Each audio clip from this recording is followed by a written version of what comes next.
देखने वाले श्रोताओं को जुले सलाम नमस्कार। हम सब जानते हैं कि अभी हमारे लद्दाख के मेंबर ऑफ पार्लियामेंट ने एक बहुत ही बेतुकी सी बात, अपने पैर पे कुल्हाड़ी मारने वाली बात पब्लिक में उन्होंने डाला।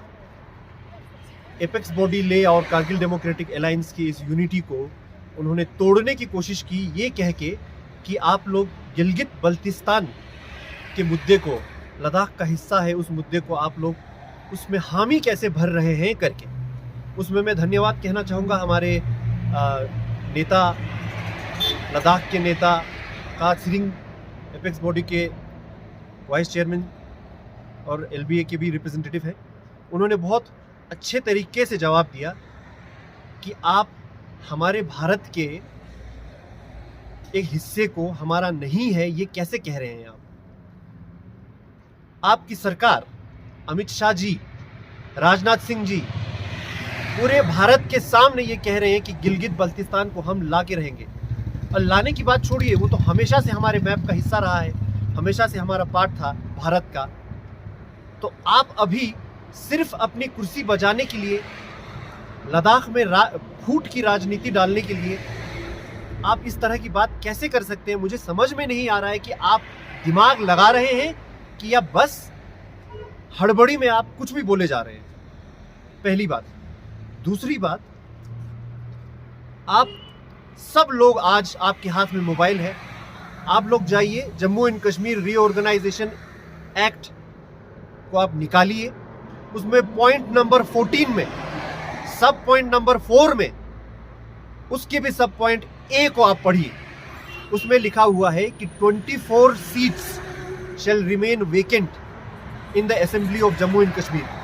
यानी कि जो गिलगित बल्तिस्तान, पाकिस्तान ऑक्युपाइड कश्मीर के जो लेजिस्लेटिव असेंबली में सीट्स हैं वो J&K असेंबली में रखा जाएगा। इसका मतलब ये हुआ कि सरकार ने, जिसने एक्ट पास किया, गिलगित बल्तिस्तान जो है वो जम्मू कश्मीर के उसमें रखेंगे।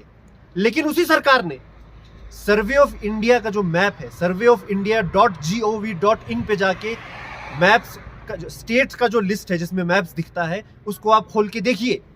उसमें गिलगित बल्तिस्तान को लद्दाख का दिखाया हुआ है।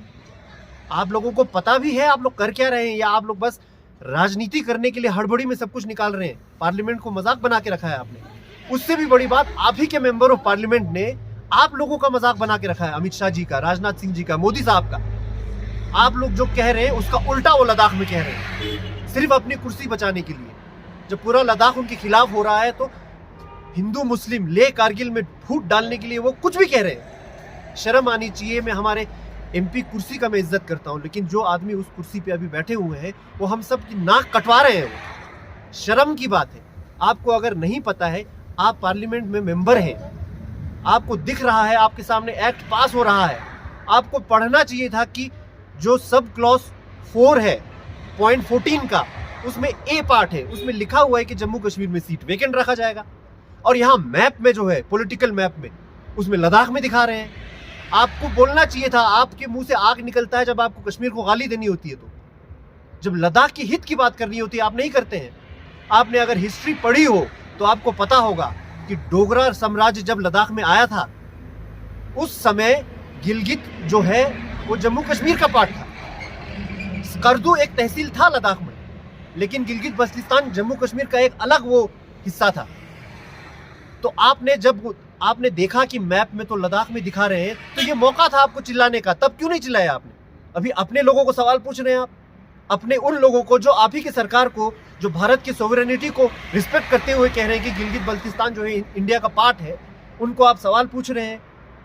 दिमाग है आपके अंदर? आप आइए हमारे सामने, चैलेंज करते हैं हम, आप हमारे सामने आके डिबेट कीजिए। आप आम आदमी को पकड़ के उनसे सवाल पूछ रहे हैं गिलगित बल्तिस्तान के ऊपर। तो ये आपको शर्म की बात है।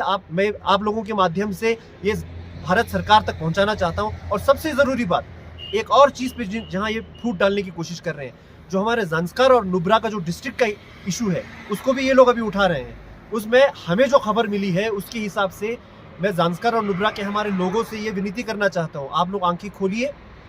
ये लोग एसडीएम के पोस्ट पे एक आईएएस का ऑफिसर ला के आप लोगों की आंखों में फिर से धूल झोंकने की कोशिश करने वाले हैं।